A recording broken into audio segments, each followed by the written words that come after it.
welcome to another edition of Wake Up America. I'm your host, Kristina Lynn, and we are here with another fascinating guest today, right here in Los Angeles at the Conscious Life Expo. So this is wonderful. Alexa Person. Yes. I would love to just shake your hand and say that we're so happy to have you on the show. My VIP special co-host for these editions is here again, Sky, back by popular command and demand, I should say. So, Sky, thank you so much for joining us again. And you've introduced me now to Alexa. So, Alexa, please tell us about what is your mission and life purpose. It's very, very touching, very impressive. First of all, thank you for having me. It's a pleasure and an honor to be with you guys today. Thank you. My life purpose began when I incarnated in the planet, because I incarnated without the veil, with galactic cosmic memory.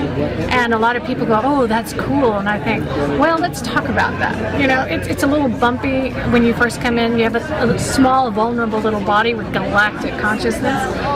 But as the years go through and you have assistance with your family and all these beautiful beings, and they're showing you and training you on how to be human. It's not about getting out for me. It was about becoming more human with the human experience. And it gave me a language in order to communicate what I had to say. And at the end of the day, it was about ascension. It's about teaching people to move into those higher scales of frequency and reality and all the different tools that are available to be in that place.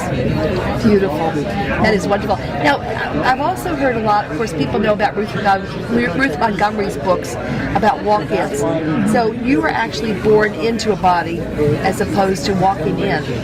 That's interesting that you bring up the walk-in, because all weekend I've been talking about the walk-in. Right. Because I defined a fourth category. You know, we have the stasis walk-in, we have a soul braid, and we have a soul exchange. Would you explain each one of them? I'm happy to. Yeah, because a lot of our audience, I love this stuff. Yeah. Okay, so we'll start with each one. We have a soul exchange where the soul actually, by permission, they swap bodies. So one will say, okay, I'm going to make the agreement to come in now, and you can go ahead and go transition out and go do something else. And they'll come into that body. Yes, it's a complete exchange.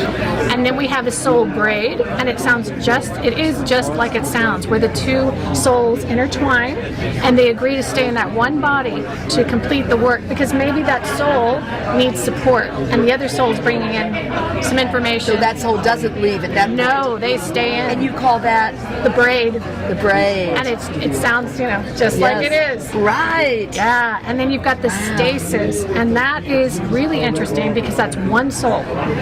And when the person is awake, the soul is active here on this plane, but when the person goes to sleep, that soul goes back to its originating place, whether it's on a ship, a planet, a dimension. So it's working in two different places. Right. And what do you call that one again? That is a stasis walk-in. Wow, stasis walk-in. Yeah. And so are you a stasis walk-in?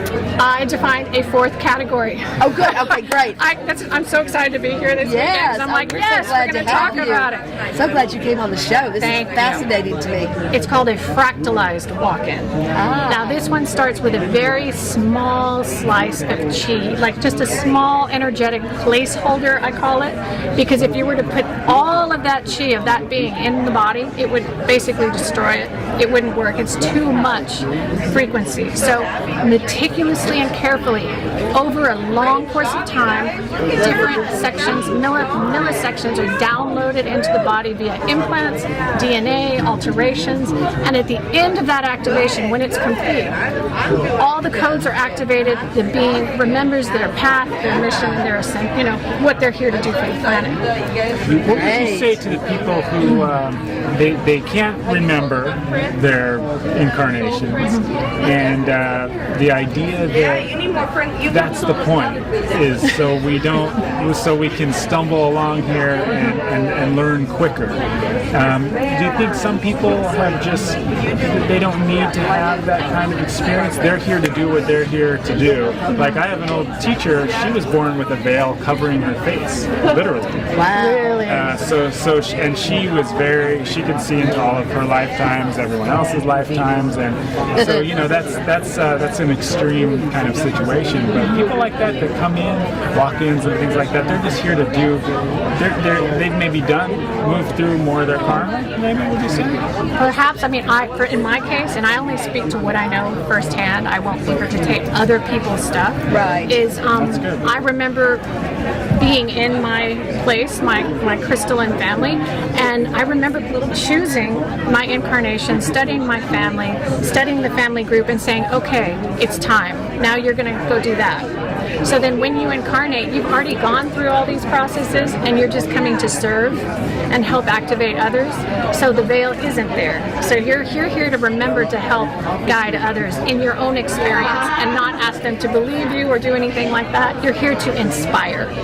So we're here to do what we already chose with our soul family, with our guides, and that's probably assuring to a lot of us that there's actually a plan to this mayhem. Ooh, there's a big plan. A big plan. Please tell us more about that. Yes. Well, and also the main thing I discussed with my own experience and being so honest about, and I chose this and this was the process and this is how I got here, is that there are no victims. That's the most important thing. And I usually get a lot of hands go up in the air and go, wait, no, I did not choose these circumstances. Help me explain this. And I go, actually, you did. If you unravel the cosmic line, your lineage, your cosmic family history, not just an earth history, and look at all the lives that you've lived, you did choose that experience for some reason. And that's empowering. I mean, we have our plan down here, but we also have our higher dimensional plan, and they may seem opposed. Right? Exactly. And you might go, wait, I don't want that. But wait, hold on. The whole thing is to lean into those catalytic moments, go into those ego dissolving moments, which don't feel good. And that's the whole thing about ascension. Would you call that a 5D plan and a 3D plan? Well, and they fuse, you know? They have fused. They fuse. Because your 5D plan is reliant on your 3D being released and transmuted through forgiveness of self and others and self-love and moving into the space of the observer instead of a reactionary 3D space. What do you do when you see your life path taking you in a certain direction? How do you know that there's clues for you to follow, and how do you process that because you're more aware of it? So what do you look for? What can people look for on their path? Oh, I always say there's 3 things. There's love, trust, and faith. And your higher self is always guiding you. Yes, there's free will, right? But to a large extent, you've already planned out your activation That's true. points. I've noticed that. You know, and you can be in resistance of it, or you can lean into it, no matter if it's something that you think is desirable or something that you think is challenging. And once you lean into it and you're out of resistance, you'll shoot faster, a direct line into a higher state. Or you can arc out and take longer, but you're still going to get there. Okay. You're still going to get there. There are different paths to the same thing. I can totally relate to that in my life, so I know what you mean. Yeah. Now, with a stasis person that is going out at night and doing the work, and going back and doing the work, do they have memory when they come back in? I have a couple of friends of mine that have told me that they know they're doing that, but they don't always remember when they wake up back in their body what they were doing. So they have memories of being in a ship or on a place, or they know they were there, but they don't have a lot of memories always of it. Well, that's the coolest clear on thing. it. That is the coolest thing, because that make sense? Yes, they're being given the gift. It's a pearl. Like, here, you ready to open it up and unravel that? Like, take that and let's start unraveling that experience. Lean into it and just start asking. Start asking yourselves to start delivering more information on that, and you will start quickening on that, because the minute you start flashing on that stuff, it says, okay, you're ready, let's go, buckle up, let's start learning about it. So that's fascinating. What a gift. Everything is happening now. We pretty much agree that everything that could have happened, will happen, will ever happen, is happening right now. So there's a lot of multiple possible realities that we can choose in our path in life, but it seems like if we miss something, supposedly, there is no woulda, coulda, shoulda. But if we miss something, it's still going to be presented to us in another way. It just might take a little longer if we don't get it the first time. So that's what I was getting from what you're saying. Oh yeah, and that pertains even to our ego dissolving moments that we magnetize, that we slingshot off. We go, no, I don't want to feel that yet. Well, it's going to keep coming around, it's but like an orbit. But the volume's going to be turned up. And if you still shoot that off, well, guess what? The third time it comes around, it's going to sting. But you know what? It's up to you to lean into it, because there's a gift behind that door. It's so important. That's very important. Through health and wellness, my medicinal foods stuff, and obviously you seem like a very healthy person. What would you like to speak on having to do with ascension and us detoxing our bodies to get them ready for these higher frequencies coming in? I mean, we're at a whole different place in the galaxy, right? So, and especially if the Earth since the Earth is waking up, we want to be able to have our bodies cleansed to be able to handle these frequencies coming in. So do you incorporate health and wellness into your ascension? Do you have any kind of ascension protocol that you like to keep our vehicles here, our bodies here? Oh, absolutely. Healthy? I just finished talking about that on a panel. Right. Yes, I call people and I charge them to exquisitely curate their consciousness. What does that mean? And what does that mean? Yeah. What you put into your consciousness manifests in your body, your reality. So do you want to be watching a bunch of like garbage TV? Do you want to be always having your consciousness attacked with stuff just passively? Because that becomes and a even part watching of your field. news. Yes. I haven't watched TV in 15 years. You want to be watching stuff like this. You want to be watching these beautiful beings this is right definitely here. Alternative for sure. There's no doubt about that. That's very true. Now, that was a really good point, because it is so important that we keep our vehicles healthy. Right. But I'm going to go now for probably a lot of the women that are watching the show to your partner. You made a little reference about your partner. I don't know if that's too personal to talk about. But I would love to find more about your partnership and soulmate or twin flame. What if you could share with us some of that experience? I'm happy to. Because that's something we all love. Men and women love it, don't we? Yeah, could you tell us more about that journey you've had? I'm happy to. In the 0.2, A in the Divine Matrix, A is his name, we've been together through millennia. We were together at the formation of this planet, some of the very first beings that inhabited this planet, and we stayed together through Egypt 1. At that point, we phased out, and I took a long time to come back. And we decided that I would come back to embody the divine female, the divine feminine, and he would act as a support person on the other side. On the other side, yes. So you feel his presence a lot? Oh, he manifested. I mean, when I was born, he showed up. He manifested. He materialized. Was it kind of ethereal? Oh no, it was materialization, and he taught me higher math, physics, reminded me of the star maps. He would travel with me and say, okay, this is how you jump from this universe to this one, and then he'd be gone, and then the grief would set in. I go, oh, you left me back again. I want you to come. I don't want to be here. You missed him. You were by yourself. Oh my God, yes. Now, have you had any? If you don't mind me asking, again, I don't want to get too personal. You can go there. Have you had? I'm sure you're very, very attractive, so I'm sure you have had. Thank you, gorgeous lady. Men. Well, thank you, sweetheart. But I'm sure you've had men that have wanted to go to date you and get to know you and all that. How do you handle that? And has there been a man other than your beautiful twin that you've had a relationship with? Or I am very honest about that. I have been married 3 times and divorced 3 times. Okay. And for me, those were ego-dissolving opportunities. And I did not take the first one. I did not take the second one. Times the charm. And this is why I said, I tell everyone when it presents, take it, because it's just going to amplify. And it did for me. And even though the marriages were very brief, I finally took away what I needed to take away. And do you find the more congratulations on that. Thank you. The more you go, yes, you do. You get a big pat, sweetheart. Absolutely. Thank you. And it gets easier. The more you go into those moments, all of a sudden life seems to kind of smooth out, because you're doing that inner work. And now my wife my twin.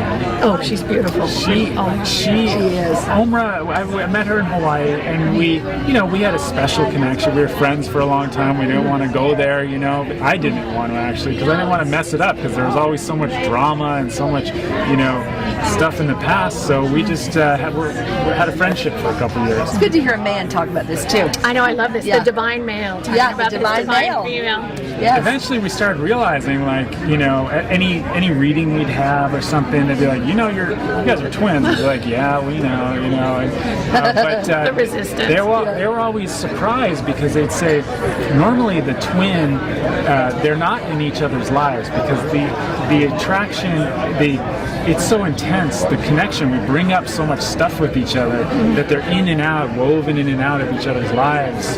And so as we did more of our inner work, we've been together over 15 years now. That's beautiful. We realized, like, congratulations. we're one of she's a Scorpio, I'm a Cancer, so we flow with each other. If it hits a breaking point, one of us gives in. You're a very special man too, isn't he? You are incredibly unique. You are Congratulations. unique. You give hope to everybody watching out there that there's a divine partnership for everyone. Yeah, that divine partnership's coming. I'd like to have you back on another show just to talk about the divine partnership. Oh, I'd be so honored. Thank you for that. Yeah. I love that. It's important. I just make the point that, for those of you like wanting to call in your twin flame, I just want to tell you, like, it could be the most challenging thing in your life. It's gonna bring stuff up. So don't think just because we've been together 15 years, like it was always all roses. I mean, you go through your stuff. Oh.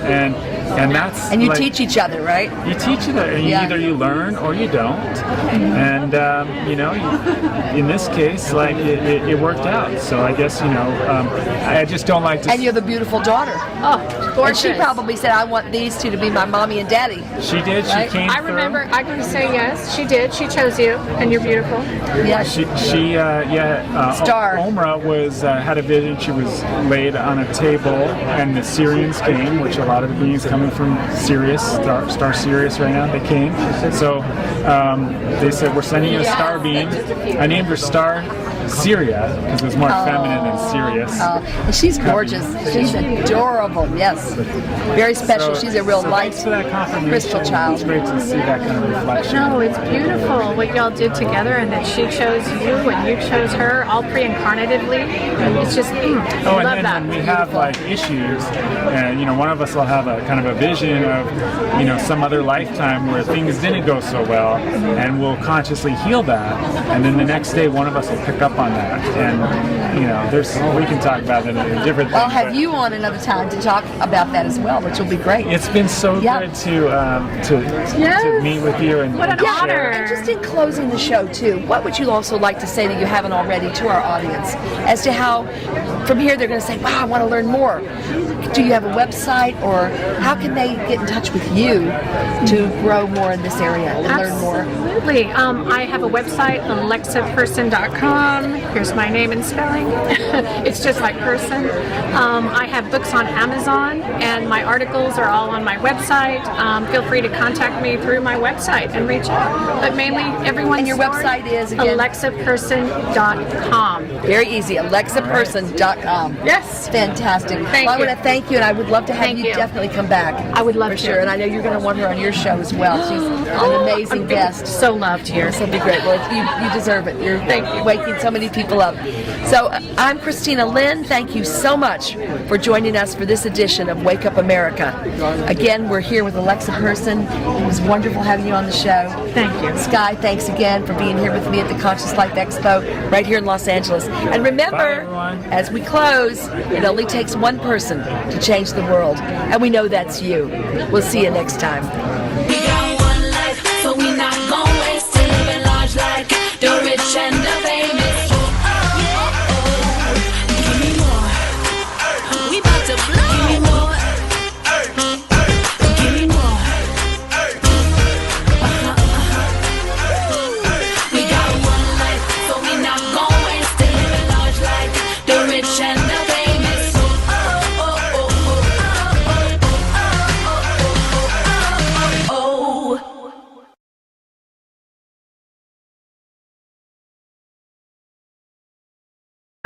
Oh my God, I'm here in this density in this avatar, and it's so limiting, and I want to get back out. So I spent most of my life trying to get back into this body. Yeah, 'cause you're out a lot. I'm out, and it's so much easier. I can relate to that. I'm out a lot too. Yeah. And I did have partial veil, I'd say, because I can remember Partial a lot veil?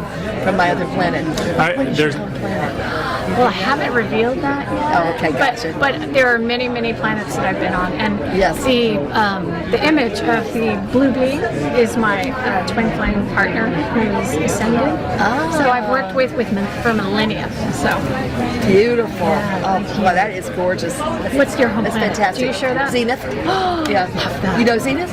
You are such a beautiful energy. Thank you. Yes. Yeah, it's in the Andromedan Yes. Yeah. Yes. You are very Andromedan. galaxy. You're Thank beautiful. you. Thank you. You are too. Yes. Oh, that's why I'm so glad to meet you. I want to get your card. Oh, absolutely. And I'll have you on the show again too.